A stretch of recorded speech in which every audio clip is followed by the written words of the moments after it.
Welcome back to my channel. Welcome back. Hey guys, welcome to the next episode of Dun Dun Dun.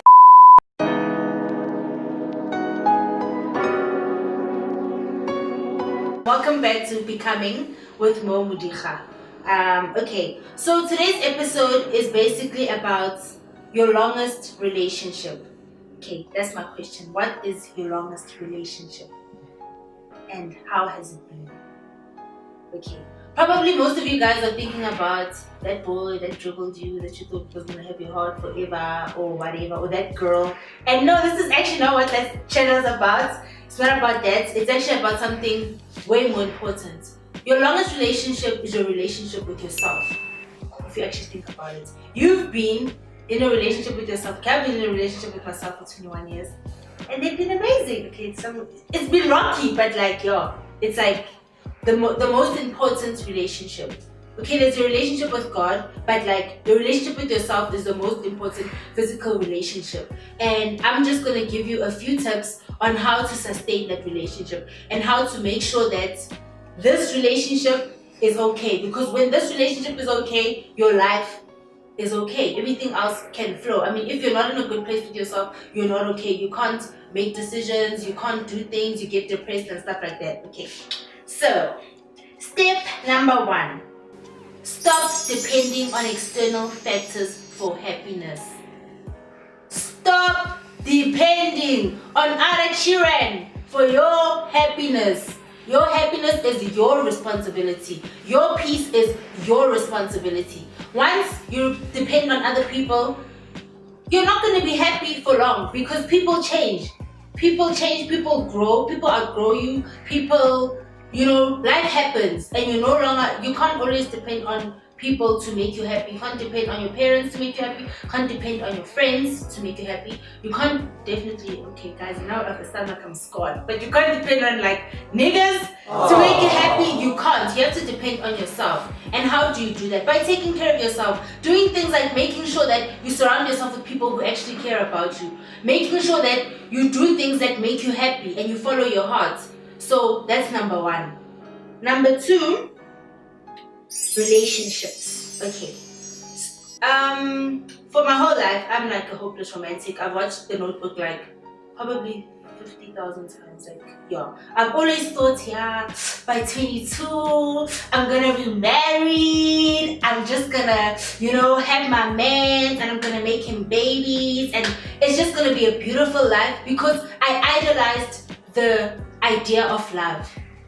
When you don't have a sense of belonging within yourself, when you don't have a higher connection with yourself and with God, you depend on things like relationships.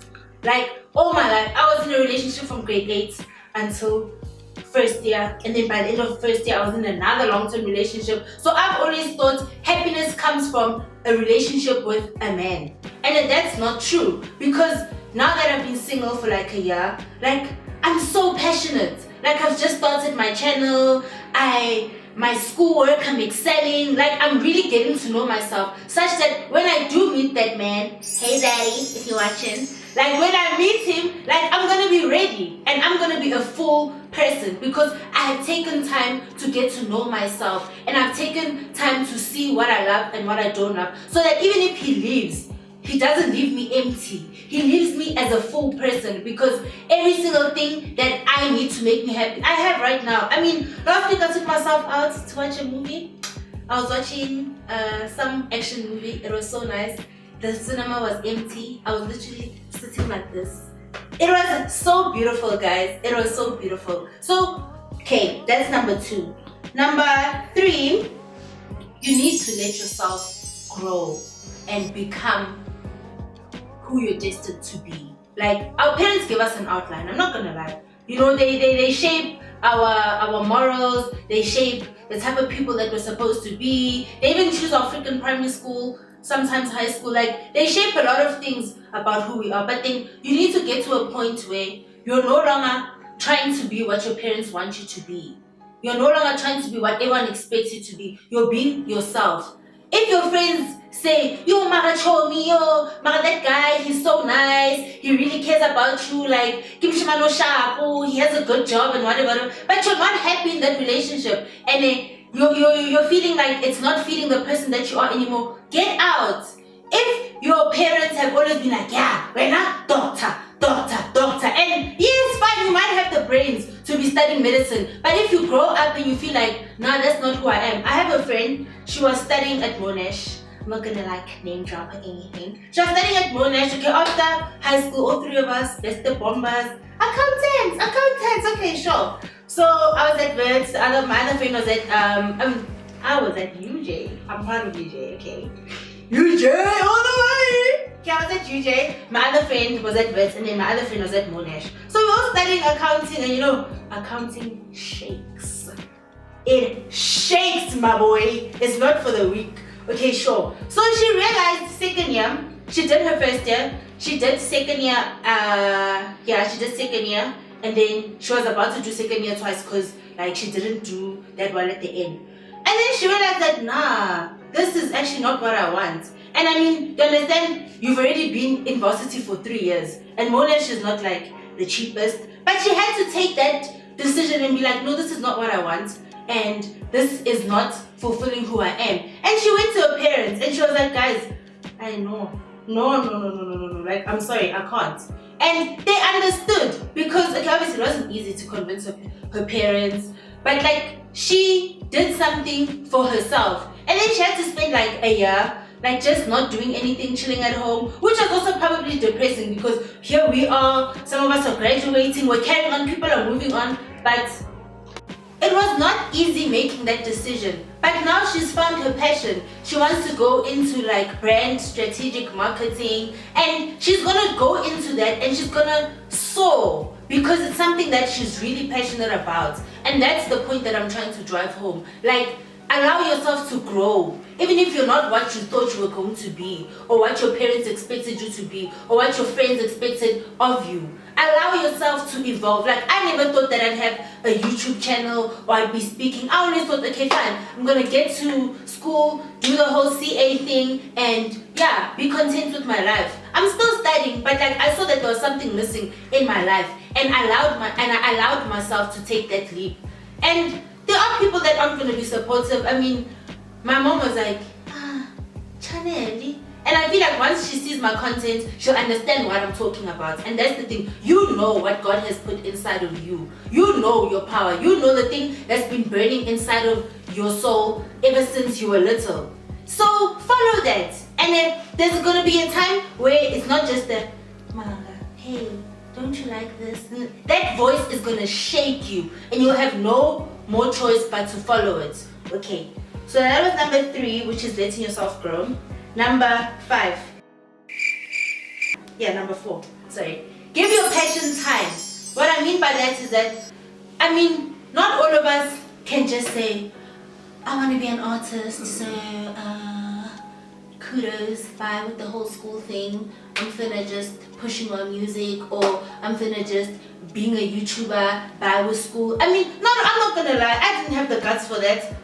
I didn't have the guts to be like, okay, fine, I'm actually trying to, you know, build myself as a brand, so yeah, mom and dad, I'm not going to school. I am a person who needs security. And yes, I do love accounting, but it started to become depressing when it was taking away from something that I was more passionate about. So you need to balance your life. Give yourself time. I met this other guy earlier on this year. We're doing this other assignment. Yo, that assignment, it shaped, guys. Anyway, we're doing this other assignment, and he was like to me, you need to, don't let this course drive you crazy. Because like people are always comparing, course is chunk, and he was like, he's an artist, and I think he's into music, and I think he makes films or something. But he's very clever, and he's excelling in his work. It's like, the only reason why I excel is that I don't let myself resent what I'm doing.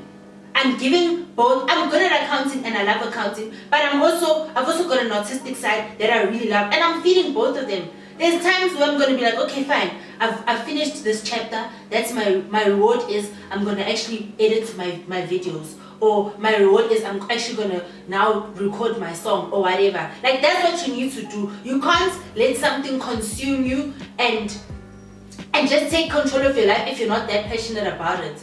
You need to give your passion some time. If you're feeling like, okay, fine, school is hectic and whatever, even if it's like, okay, let me do a photo shoot. Let's say I've always wanted to do modeling. Let me just do a photo shoot for fun, just so that I can be in that element. And then sometimes our passions are not necessarily things that are career driven. I'm not just saying you're passionate. Sometimes you just like to do something. You like to draw. You like to bake. You like to do things. And to see yourself be good at something that you're passionate about, that is the best feeling ever. I don't even want to lie to you guys. Like, I used to do public speaking from grade 8 until matric. Like, when we got our first A, we even cried. To see that, hey, this thing that I really love and I'm trying so hard and I'm working on is actually having a good impact on people's lives. Oh, I'm actually good at it. It's nice. So do that. Okay. And number 5 is the last one. Is just accept your flaws. We all have flaws, we all have mistakes, we all have things that you look back at and makes you cringe. Accept that about yourself. Be like, oh, okay, I'm actually a crappy person when it comes to this regard, but it's okay because I'm learning from it, and no one else can tell you anything about yourself that you don't already know. Usually when someone tells you something, you're already like, yeah, actually I am kind of selfish, even if you can deny it or whatever, but no one else can come and tell. So no one will tell you what you're not. No one will tell you what you can't do. No one will tell you that you're not enough. No one can ever tell you that. You know what is in your heart and you know who you are. So yeah. So to wrap up, I just want to say, guys, take care of yourselves. Take care of yourself in every single way. Take care of yourself by taking yourself out for walks if you like to walk. Take yourself out to freaking movies. Read a book. Nigga, buy yourself a Savannah and chill the F out. Like, relax. Invest in your happiness, because that's how you sustain this relationship with you and you. Okay, thank you guys. Okay, bye.